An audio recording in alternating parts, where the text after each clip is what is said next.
How to fix Lorex app not working. Let's get started. The very first thing you want to do is check if your app is up to date or not. For that, launch your App Store or Play Store. At the top, you're going to see the storage box. Over there, type in the app name Lorex and search for it. Once app appears, at the right corner of it, you're going to find the option of Open or Update. If you find the option of Update over here, just click on it and update the app to its latest version. Once completion of this update process, you can launch the app and check whether your problem has been solved or not. Next thing you want to do is clear cache for the app. For that, launch your settings, scroll down, navigate to the option of General, head over to the option of iPhone Storage. Now over here, you're going to find all the apps that are installed in a device. Head over to the app Lorex. Once you find it, open it. Now click on Offload app. Click on Offload app. Offloading app clears cache for the app. Now click on Reinstall app. Once completion of reinstallation process, you can check whether your problem has been solved or not.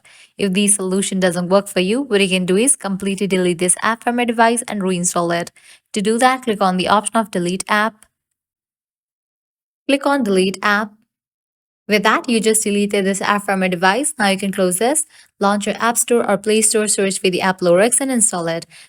By following the steps, your problem will be fixed. So this is how you can easily fix Lorex app not working. At the end, if you guys find this video helpful, don't forget to like, share and subscribe to our channel. Thanks for watching.